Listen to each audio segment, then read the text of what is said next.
Mobile سب سے بڑا ذریعہ ہے بربادی کا. بچیوں کے ہاتھ میں موبائل، گھر کے اندر اور گھر سے باہر، یہ ان بچیوں کی بربادی کا سب سے بڑا ذریعہ ہے.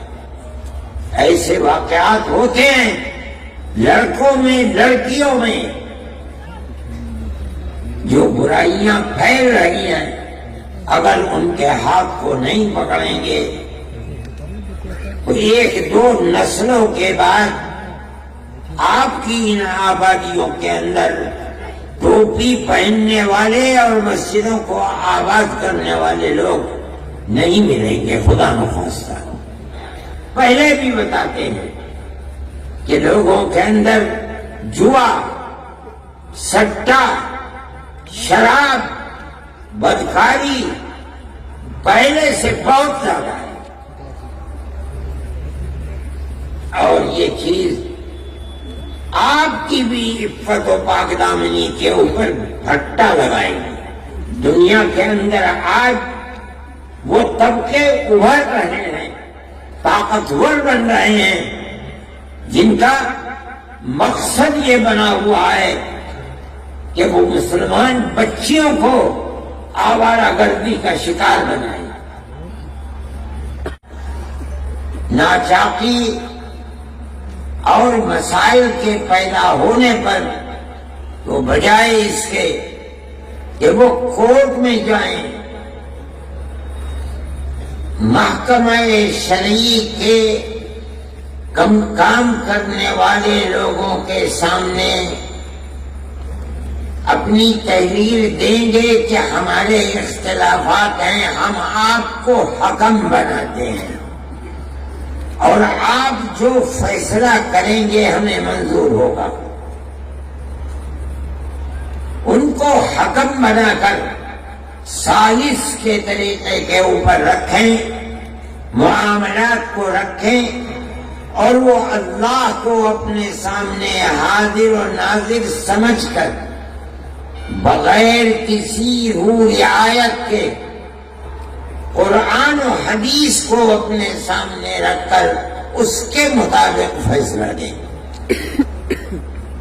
یہ ضروری ہے آپ اس چیز کو سمجھیں کہ عدالتی نظام ساری دنیا کے اندر لائے جائے.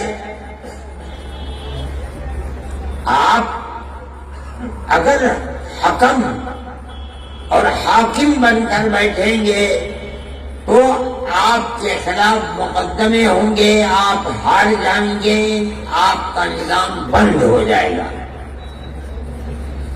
اگر آپ کسی چیز کو چلا سکتے ہیں تو اس کی صرف ایک ہی صورت ہے کہ آپ محکمہ شرعیہ چلانے والوں کو سالس بنائیں اور یہ کہیں کہ ہمارا جھگڑا ہے، ہم آپ کے سامنے پیش کرتے ہیں، آپ ہمارے جھگڑے کے درمیان میں فیصلہ فرما دیں. اس تحریر کے بعد جس پر دونوں فریقوں کے دستخط ہوں گے، یہ چیز چلے گی. بجائے اس کے کہ آپ لاکھوں اور کروڑوں روپیہ عدالتوں کی نظر کر لیں، فقیر بن جائیں، زمینیں بک جائیں. یہ بہت آسان چیز ہے کہ جس کو مثل مشہور ہے کہ ہلدی لگی نہ پھٹکری اور رنگ آیا چوکھا.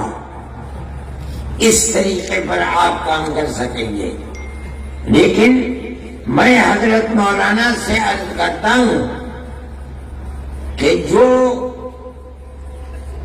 حکم بنیں گے، سالس بنیں گے، وہ مدرسوں کے پڑھانے والے لوگ ہوں گے. یہ ایک دوسرا موضوع ہے کہ دو آدمیوں کے درمیان میں دونوں کے بیانات لینا، ان بیانات کو دے کر کے پھر آپس میں ہو سکتا ہے ضرورت جرح کی پڑ جائے، اس کی بنیاد کے اوپر ہو سکتا ہے گواہوں کی ضرورت پڑے، فیصلہ کرنے کے لیے وہ طریقہ جو عدالتوں کے اندر چلتا ہے سمجھنے کے لیے ٹریننگ کی ضرورت ہے۔ میں ان حضرات سے مولانا سے میں نے منصور پوری سے مولانا سلمان صاحب منصور پوری سے میں نے کہا تھا کہ حضرت مولانا جب متعین کر دیں کہ اس جگہ یہ، اس جگہ یہ، اس جگہ یہ، ان کو 1 2 3 4 دن کے لیے بلاؤ، جو لوگ طریقہ جانتے ہیں ان کی ٹریننگ کریں، انہیں بتائیں، تاکہ فریقین میں کسی کو اپنے دل میں یہ حسرت نہ رہے کہ معاملہ صاف نہیں ہوا اور ہم اپنے دلائل پیش نہیں کر سکے، یا ہم نے پیش کیے انہیں قبول نہیں کیا جا سکا۔ ہر چیز تحریر میں لے آنی چاہیے۔ میں یہ سمجھتا ہوں کہ اگر اس مسئلے کو اس انداز پر کیا گیا اور یہ حضرات تیار ہیں، 1 دن کے لیے، 2 دن کے لیے، 3 دن کے لیے آپ بھیجیے، اس میں جس چیز کی ضرورت ہوگی یہ فقیر بھی اس میں پوری طرح مدد کرے گا۔ اگر اور حضرات کو ٹریننگ دینے والوں کو بلایا گیا تو میں اس سلسلے میں ان سے گزارش کروں گا کہ وہ آئیں اور آ کر ان حضرات کی ٹریننگ کو مکمل کریں، چاہے 1 مرتبہ، چاہے سال میں 2 مرتبہ، جب ضرورت پڑے انشاءاللہ میں اور یہ حضرات آپ کی مدد کریں گے۔ دوسری چیز میں یہ کہنا چاہتا تھا کہ امانت شرعیہ کا کام صرف یہی نہیں ہے کہ شوہر اور بیوی کے جھگڑوں کو نمٹائیں، نہیں، اس کے علاوہ ہمارے اور آپ کے معاشرے میں، ہمارے جوانوں کے اندر، لڑکوں میں، لڑکیوں میں جو برائیاں پھیل رہی ہیں، اگر ان پر قدغن نہ لگائی گئی، ان کو جمع نہ کیا گیا، اور جہاں بھی علماء ہیں، جس گاؤں میں ہیں، جس شہر میں ہیں، جس محلے میں ہیں، اگر ان کے ہاتھ کو نہیں پکڑیں گے تو 1 2 نسلوں کے بعد آپ کی ان آبادیوں کے اندر ٹوپی پہننے والے اور مسجدوں کو آباد کرنے والے لوگ نہیں ملیں گے، خدا نخواستہ۔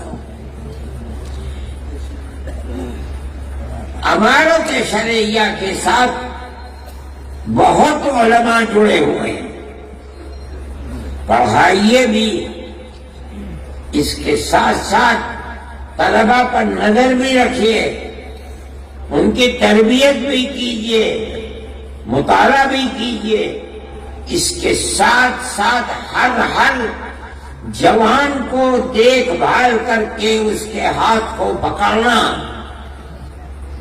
اور اس راستے کو بتانا جو آپ کے آباء و اجداد کا راستہ ہے، علماء کا راستہ ہے،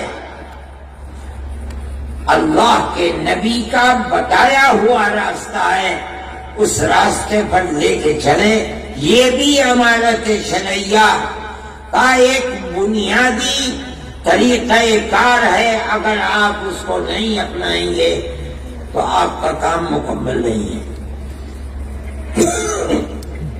وہ ماں باپ جو اپنے بچے کو دیکھ رہے ہیں کہ وہ راستے سے ہٹا ہوا ہے، علماء کو بتائیں۔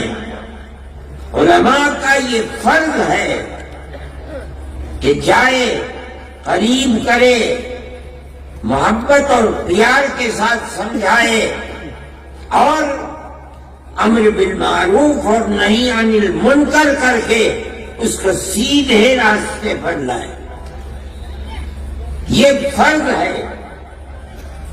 مجھ سے لوگوں نے اس سفر میں بھی بتایا، پہلے بھی بتاتے ہیں کہ لوگوں کے اندر جوا، سٹا، شراب، بدکاری پہلے سے بہت زیادہ ہے، اور یہ چیز آپ کی بھی عفت و پاک دامنی کے اوپر پھٹا لگائے گی. آپ کے بچے اگر محفوظ نہیں ہیں لڑکے، یاد رکھیے کہ آپ کی لڑکیاں بھی محفوظ نہیں رہ پائیں گی. دنیا کے اندر آج وہ طبقے ابھر رہے ہیں، طاقتور بن رہے ہیں، جن کا مقصد یہ بنا ہوا ہے کہ وہ مسلمان بچیوں کو آوارہ گردی کا شکار بنائیں. مخلوط تعلیم اور موبائل سب سے بڑا ذریعہ ہے بربادی کا.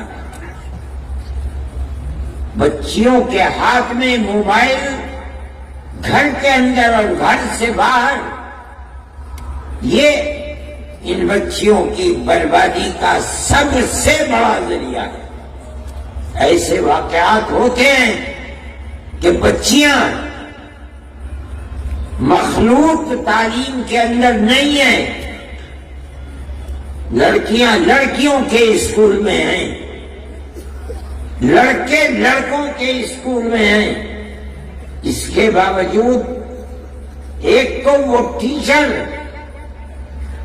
جو ان لوگوں کے ہاتھ میں ہیں جو ان بچیوں کو برباد کرنا چاہتے ہیں، دوسرے موبائل، انہوں نے اس کے باوجود ان کو برباد کر دیا. میں آپ سے کہتا ہوں، ابھی مظفر نگر کے اندر مسئلہ ہوا، پولیس نے ایک ہوٹل کے اوپر جا کر چھاپا مارا، 50 لڑکے اور 50 لڑکیاں پکڑی گئیں.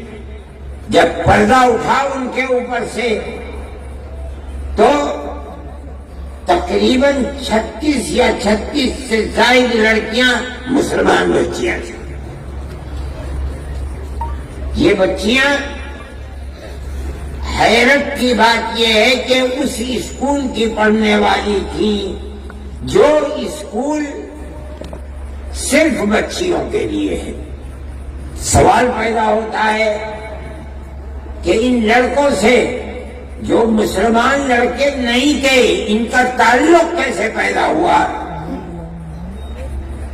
اس کی دو ہی چیزیں ہیں کہ جو ٹیچر ہیں وہ مسلمان نہیں ہیں، حالانکہ عورتیں ہیں. دوسری چیز موبائل، اس نے تباہ کر کے رکھ دیا. اب ان ماں باپ کا کیا حال ہے؟ جمعیت علماء کے لوگ وہاں گئے، ہاتھ جوڑ کر کھڑے ہو گئے کہ ہم کچھ نہیں کریں گے، ہماری یہ ٹوپی تمہارے پیروں میں ہے، ہمیں برباد مت کرو. ان لوگوں نے مجھ سے کہا، میں نے کہا چھوڑ دو. جنہیں خود اپنی بربادی کے اوپر رونا آتا ہے اور انہوں نے اپنی بچیوں کے ہاتھ کو چھوڑ دیا اور یہ سمجھتے ہیں کہ موبائل اور اسکول میں پڑھنا انہیں نقصان نہیں پہنچائے گا. میں آپ سے کہہ رہا ہوں کہ آپ اگر اس پر قدغن اور روک نہیں لگائیں گے تو آپ اپنی بچیوں کی عفت و پاکدامنی کی حفاظت نہیں کر سکتے. حضرت امیر شریعت صاحب میرے پاس بیٹھے ہوئے ہیں. میں یہ کہنا چاہتا ہوں، اور بہت علماء ہیں، اس کے لیے پروگرام بناؤ. اپنی قوم کو راہ راست پر کس طرح لایا جا سکتا ہے، اپنی زندگی کو کھپا دو، لگا دو. اگر اس کے اندر کوتاہی ہوگی تو آنے والے 50 سال کے اندر کتنی بربادی ہوگی آج آپ اس کا تصور نہیں کر سکتے. ایسے لوگ ہیں ملک کے اندر جن کا پروگرام یہی ہے کہ مسلمانوں کے گھروں کے اندر عفت و پاک دامنی کا جنازہ نکالا جائے اور وہ اس کے اوپر لگے ہوئے ہیں. میں خواہ اس چیز کو، یہ مجمع، یہ جلسہ وہ سننے کے لیے نہیں ہے. میں یہ کہتا ہوں، ماں باپ سے بھی کہتا ہوں، علماء سے بھی کہتا ہوں، امارت شرعیہ کے ذمہ داروں سے بھی کہتا ہوں کہ خدا کے لیے قوم کی فکر کرو. صرف اتنی بات کافی نہیں ہے. صحیح ہے، جمعیت علماء کا پروگرام ہے کہ آپ وہ اسکول جن میں 5ویں کلاس کے بعد مخلوط تعلیم ہے، آپ مخلوط ملی جلی لڑکے اور لڑکیوں کی تعلیم کو بند کریں. خدا نے جن کو طاقت دی ہے 10 20 25 50 آدمی مل کر تھوڑی سی زمین دے کر بچیوں کے لیے الگ اسکول، بچوں کے لیے الگ اسکول بناؤ. کوشش کرو کہ بچیوں کی اسکول کے اندر پڑھانے والی مسلمان ٹیچر مہیا ہو. ان اسکولوں کے اندر عورتوں کی جماعتیں بھیجو، ان بچیوں کی تربیت کریں. ان کے ہاتھ میں موبائل نہ دو تاکہ ان کے خیالات پراگندہ نہ ہو. اپنی آنے والی نسل کی حفاظت کے لیے یہ ضروری ہے. ورنہ ہم اپنے جس ملک میں رہتے ہیں جہاں سیاست ہندو مسلم اکثریت اور اقلیت کی نفرت کے اوپر ٹکی ہوئی ہے، وہ آپ کی اور آپ کے بچیوں کی عفت و پاک دامنی کو زندہ نہیں رہنے دینا چاہتے. یہ آپ کی ذمہ داری ہے کہ آپ اپنی آنے والی نسل کو العیاذ باللہ ارتداد سے بچائیں اور انہیں مسلمان چھوڑ کر مریں. اس کی کوشش کیجیے کہ وہ بھی جب وقت آئے تو مسلمان رہتے ہوئے مرے. یہ ہماری ذمہ داری ہے. قوا انفسکم واہلیکم نارا، اپنے آپ کو بھی جہنم کی آگ سے بچاؤ، اپنی آل اولاد اہل خانہ کو بھی جہنم کی آگ سے بچاؤ. یہ جبھی ہوگا جب ماں باپ، بہن بھائی، بڑے اور چھوٹے اس نقطۂ نظر میں سب متفق ہوں کہ ہمیں اپنے گھر در، اولاد، بیوی، بچے، بچیوں سب کو جس طرح ہم مسلمان ہیں انہیں بھی مسلمان ہی بنا کر دنیا سے جانا ہے. یہ بھی امارت شرعیہ کا پہلو ہے، ضروری ہے. اس لیے آپ حضرات جس ولولے اور جذبے کے ساتھ آئے ہیں، میں آپ سے کہتا ہوں کہ آپسی گھریلو جھگڑے یقیناً ان کا حل ہونا چاہیے.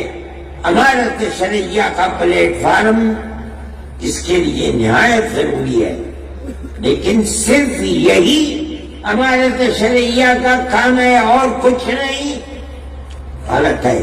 میں نے کہا کہ اپنی اور اپنی نسل کی حفاظت یہ کم ضروری نہیں ہے، ضروری ہے اور بہت زیادہ ضروری ہے۔ میرے بھائی، میں نے تو ان سے یہ کہا تھا کہ میں 10-15 منٹ بولوں گا، اس کے ساتھ ساتھ میں اپنی بات کو ختم کرنے سے پہلے آپ سے کہتا ہوں